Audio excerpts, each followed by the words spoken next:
saya Bita Saraswati, asal dari Bali. Nama saya Nadifa Safira Alifia. Saya dari Kota Batu, Jawa Timur. Aku Putri Ajwa Bawantu. Aku dari Kampung Asem. Mengucapkan selamat Hari Anak Nasional. Saya bercita-cita menjadi polisi. Aku cinta-cintanya menjadi dokter hewan. Harapan saya ingin corona hilang dan masuk sekolah bersama teman-teman. Semua kembali normal, Bali sehat, Indonesia sehat. Om Santi Santi. Selamat Hari Anak-anak Nasional Indonesia. Pemirsa, seorang anak yang masih berusia 13 tahun terpaksa harus menjadi tulang punggung keluarga. Kondisi ibunya yang sakit mendorongnya untuk sekolah sambil bekerja untuk memenuhi kebutuhan hidup sehari-hari.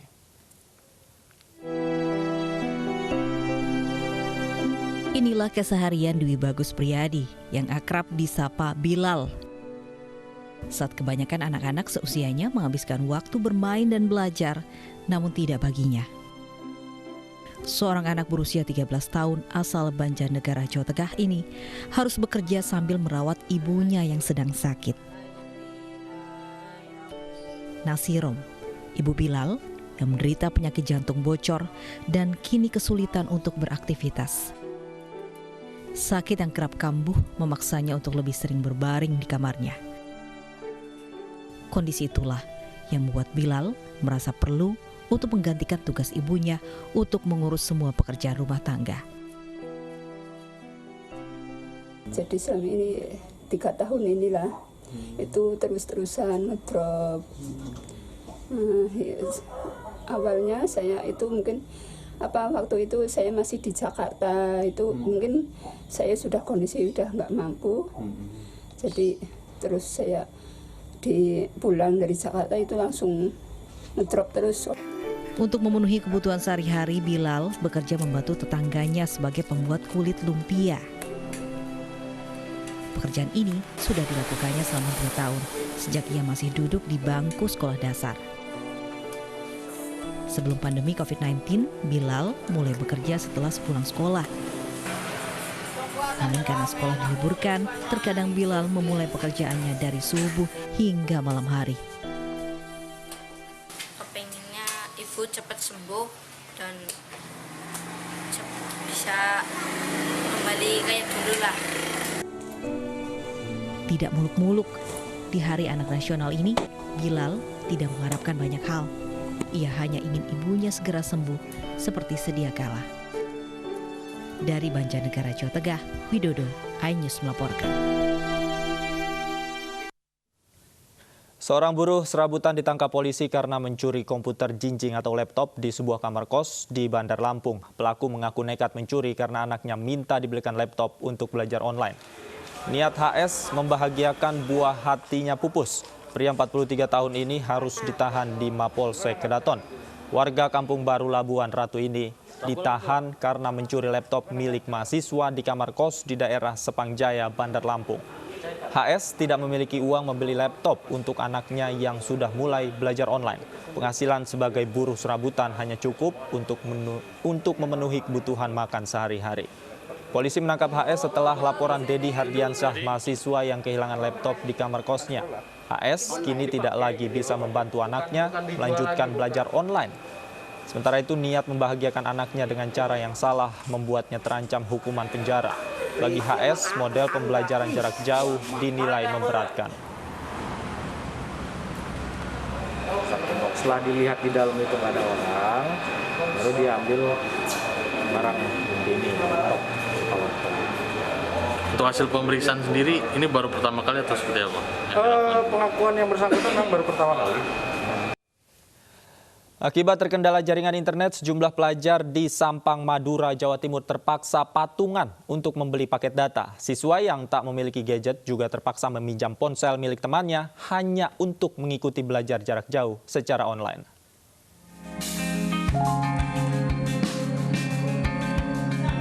Ini bukan kegiatan bimbingan belajar, tetapi siasat sekelompok pelajar di Kabupaten Sampang, Madura, Jawa Timur demi bisa mengikuti kegiatan belajar jarak jauh secara online di tengah pandemi.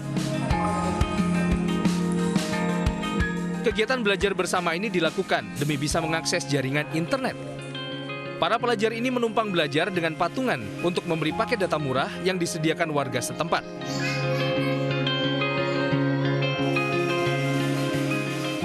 Dengan patungan masing-masing Rp2.000, para pelajar ini bisa mengakses internet murah selama 6 jam. Hal ini dimanfaatkan untuk belajar dan mengerjakan tugas sekolah. Setiap hari saya di sini mengerjakan tugas bersama teman-teman. Sumbangan ya? Ya, sumbangan uangnya dikumpulkan lalu diberikan kepada yang memiliki wifi. Tak hanya kendala jaringan internet, ketiadaan gadget atau ponsel juga menjadi kendala. Untuk menyiasatinya, pelajar yang tak memiliki ponsel terpaksa meminjam temannya. Semua dilakukan agar bisa mengikuti kegiatan belajar jarak jauh secara online. Walau ironis, ini adalah cara yang dianggap paling masuk akal agar para siswa tidak ketinggalan pelajaran. Dari Sampang, Jawa Timur, Tikno Ari, iNews melaporkan. Dan untuk membahasnya pemirsa sudah ada Muhammad Farhan di Sampang, Jawa Timur, salah satu siswa yang ikut patungan untuk mengakses internet dan sekaligus meminjam handphone demi belajar online. Serta sudah bergabung juga bersama kami Ibu Retno Listiarti, Komisioner KPAI di kantor KPAI Jakarta. Selamat siang, saya akan ke Muhammad Farhan terlebih dahulu. Ibu Retno, selamat siang. Selamat siang.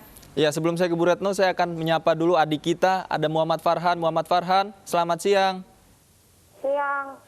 Muhammad Farhan, bisa tidak kamu ceritakan bagaimana kamu kemudian ikut patungan dengan teman-teman membeli laptop untuk belajar online ini? Seperti apa sih Farhan ceritanya? Saya di sini dengan teman-teman yang belajar. Di sini saya pinjam HP ke teman-teman.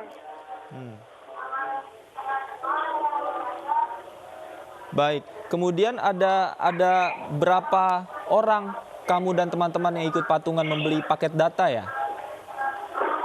10 orang. 10 orang. Satu orangnya patungan berapa uangnya? 2.000 per 6 jam. 2.000 per 6 jam. Jadi totalnya berapa Farhan? 400. Berapa? 400. Nah, itu kamu kumpulkan dengan teman-teman atas kesepakatan bersama atau memang ini ada yang menyuruh seperti orang tua atau mungkin guru kamu? Kesepakatan dengan teman-teman. Kesepakatan dengan teman-teman. Uangnya itu kamu dapatkan dari mana, Farhan? Dari wifi. Kemudian dalam sehari itu kamu membeli paket data atau membeli paket datanya seminggu sekali, Farhan? Saya wifi-an di sini. Terus? Di sini saya mengerjakan tugas dengan teman-teman. Oke, jadi setiap mengerjakan tugas, kamu urunan begitu ya dengan teman-teman, membeli paket data. Kemudian pada saat belajar itu menghabiskan rata-rata berapa lama sih, Farhan? Sekitaran setengah jam. Setengah jam setiap harinya? Iya. Kemudian cara pembagiannya ini seperti apa, Farhan? Kamu kan membeli paket data patungan. Kemudian ketika belajar, apakah kamu bergantian dengan teman yang lain atau langsung bersama-sama, Farhan? Saya pinjam ke teman-teman HP-nya. Pinjam ke teman-teman ya? Iya. Baik, saya ingin tanyakan langsung kepada Ibu Retno. Ibu Retno, berkaca pada kasus Muhammad Farhan dan teman-temannya di mana ia juga memiliki kesadaran untuk urunan begitu patungan membeli paket, ini adalah cerminan betapa masih ada masalah begitu pendidikan, khususnya pola pendidikan baru yakni belajar online. Anda melihatnya seperti apa? Iya, memang ini data kami ya, KPAI melakukan survei 2 kali kepada guru maupun kepada siswa. Hasil survei kami memang menunjukkan 79,9% anak tidak suka pada pembelajaran dari rumah. Ya, jadi itu memang tidak mereka sukai. Kenapa? Karena pertama, memang masalah pada alat ya. Mereka tidak memiliki alat. Kalau punya alat nggak bisa beli kuota. Kalau anaknya 3 gitu ya di dalam keluarga, semuanya daring, itu juga alatnya 1, itu juga memberatkan. Kemudian yang pengakuan anak-anak adalah tidak ada interaksi antara guru dan murid, itu 76,8%, di mana angka itu setinggi itu adalah gurunya ngasih tugas-tugas melulu gitu ya, tidak ada interaksi sama sekali. Nah, guru sendiri mengakui di dalam survei kami, jadi mereka juga bilang bahwa anak muridnya juga punya keterbatasan dan murid-muridnya ini pun menggunakan gadget, gurunya juga akhirnya menggunakan gadget juga. Bahkan 95% anak mengerjakan tugasnya melalui gadgetnya ya, melalui handphonenya.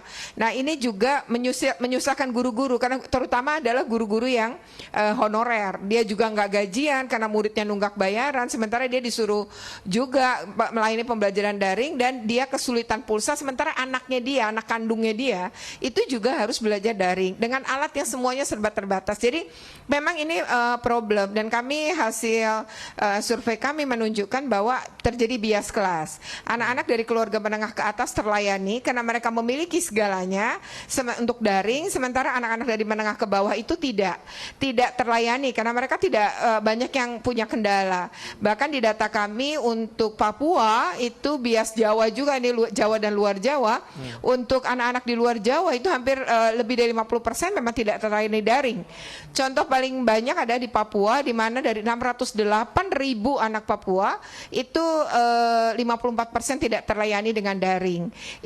Ini kalau PJJ diartikan daring ya akan punya kendala-kendala seperti ini. Nah, catatan-catatan PJJ pada fase yang pertama kami harap tuh dievaluasi dan diperbaiki pada fase yang kedua. Nah, ini yang nampaknya belum kelihatan, diantaranya adalah menggratiskan internet, sehingga tadi Ananda siapa tadi Farhan ya, tidak perlu lagi patungan kalau pemerintah bersedia memberikan internet gratis selama PJJ berlangsung. Yang kedua adalah kami minta disederhanakan kurikulum, jadi harus kurikulum adaptif sesuai dengan kondisi yang darurat. Sampai hari ini belum, padahal tahun ajaran baru sudah dimulai, sehingga anak-anak seperti Farhan, seperti guru-gurunya juga itu tidak terbebani ketika kurikulumnya disederhanakan. Nah, ini yang terakhir adalah pemetaan siapa murid yang bisa daring, siapa murid yang tidak bisa daring. Jadi kemampuan anak harus jadi faktor juga bagi sekolah dan guru dalam melayani pembelajaran anak-anak didik. Demikian, Mas. Oke, baik. Bu Retno, artinya jika memang tadi Anda katakan justru di luar Jawa ini anak-anak lebih dari 50% ini tidak bisa mengakses pendidikan. Kemudian apa selama ini yang disiasati oleh pihak sekolah ataupun gurunya ini untuk membantu maksimalkan proses pendidikan mereka, Bu? Banyak yang sama sekali tidak terjadi proses pembelajarannya, tapi beberapa kasus anak jadi nggak naik kelas. Nah, tidak naik kelas karena dia tidak pernah menyetor tugas-tugas, karena dia tidak tahu tugasnya dan tidak tahu bagaimana harus mengerjakan dan mengirimkan. Akhirnya selama proses pembelajaran nggak punya nilai. Lalu beberapa kasus anaknya tidak dinaikkan kelas. Kemudian yang kedua adalah ada anak yang berkebutuhan khusus, misalnya dia itu pintar di bicara dan juga skillnya, psikomotornya, tapi dia lemah di dalam menulis. Lalu sekarang semua tugasnya nulis. Nah, dia juga nggak naik kelas karena dianggap tugasnya nggak maksimal gitu. Jadi tidak sesuai dengan target. Padahal surat edaran Menteri Pendidikan itu sangat jelas loh, bahwa dalam penilaian tidak boleh mengejar ketuntasan kurikulum. Yang kedua harusnya memahami kondisi anak. Nah, ini kan tidak terjadi. Akhirnya banyak anak kemudian menjadi korban ya. Jadi hak-hak anak untuk dipenuhi pendidikannya dan hak-hak anak untuk tetap bahagia ya di dalam menjalani proses ini kan menjadi stres, tidak naik kelas, tidak bisa mengumpulkan tugas, tidak bisa daring. Nah, ini kan tindakan-tindakan yang sangat ramah anak ya. Ini sebenarnya harus dievaluasi, tapi kami melihat belum ada evaluasi pada PJJ fase 2. Baik, Bu Retno, nanti kita elaborasi lagi khususnya bertepatan dengan Hari Anak Nasional. Sebelumnya saya ingin ke Muhammad Farhan dulu. Farhan, harapan kamu ini khususnya di Hari Anak Nasional ini seperti apa, Farhan? Corona segera habis dan sekolah seperti biasanya. Corona segera berakhir agar kamu dan teman-teman bisa bersekolah seperti biasa. Baik, Farhan, terima kasih banyak Farhan sudah bergabung bersama kami. Pemirsa, kita saksikan informasi yang berikut ini. Sudah sewajarnya anak membutuhkan kasih sayang dan bimbingan dari orang dewasa. Karena anak merupakan individu yang tidak mampu membela dan melindungi dirinya sendiri sehingga rentan akan eksploitasi, penelantaran, dan kekerasan. Anak-anak berhak mendapatkan perlindungan dari kekerasan dan eksploitasi. Ironisnya, KPAI, Komisi Perlindungan Anak Indonesia, mendapatkan 4.369 aduan di tahun 2020. Di antaranya pengaduan terbanyak dalam hal anak yang berhadapan dengan hukum, yaitu 1.251 kasus atau 28,63%. Selanjutnya laporan kasus anak kedua, 896 kasus atau 20,51% pada laporan keluarga dan pengasuhan alternatif. Sedangkan pengaduan terbanyak ketiga merupakan aduan pornografi dan cybercrime, terdapat 653 kasus atau hampir 15% aduan. Laporan kasus yang masuk ke KPAI datang dari penjuru Indonesia, dari berbagai latar belakang pendidikan dan ekonomi. KPAI menerima aduan kasus keluarga dan pengasuhan alternatif sejak tahun 2015 hingga 2020. Terjadi peningkatan sejak tahun 2017 hingga 2019. Terbanyak di tahun 2019 hingga 896 kasus. Lalu kasus terbanyak di kasus anak berhadapan dengan hukum hingga 12.649 kasus. Sedangkan kasus pornografi dan cybercrime sejak tahun 2015 hingga 30 April 2020 terdapat 2.744 kasus. Peningkatan terus terjadi setiap tahunnya. Ironi sekali, seharusnya anak mendapatkan perlindungan dari dalam keluarga. Namun tidak sedikit anak teraniaya justru dari dalam keluarga sendiri. Sedangkan hasil pengawasan KPAI dari Januari hingga Oktober 2019 mencatat kekerasan seksual di pendidikan dengan jumlah korban mencapai 17 kasus. Dengan jumlah korban 89 anak, terdiri dari 55 anak perempuan dan 34 anak laki-laki. Adapun pelaku mayoritas adalah guru hingga 88%. Dan kepala sekolah 22%. Dari 17 kasus kekerasan seksual di sekolah tersebut, 11 kasus atau 64,70% terjadi di jenjang SD, 4 kasus atau 23,53% terjadi di jenjang SMP dan sederajatnya. Selanjutnya 2 kasus atau 11,77% di jenjang SMA. Perlindungan anak tertinggi jatuh pada orang tua, namun negara juga wajib bertanggung jawab terhadap perlindungan anak dan hak-haknya. Masyarakat ikut berpartisipasi dalam pengawasan. Tim Liputan iNews melaporkan. Pemirsa, kita lanjutkan kembali perbincangan kita dengan Bu Retno dari KPAI. Bu Retno, tadi kita ketahui Hari Anak Nasional ini masih banyak PR khususnya yang terjadi pada anak-anak, eksploitasi, kemudian kekerasan terhadap anak. Data yang KPAI miliki sendiri seperti apa, Bu?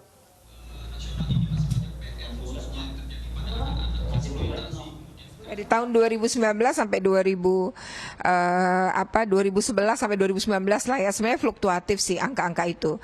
Angka cukup tinggi misalnya terjadi di 2014, kemudian di 2018. Kalau kita pakai rentang waktu 2019 sampai 2020. Nah, untuk kasus-kasus kekerasan itu memang terjadi di beberapa ranah.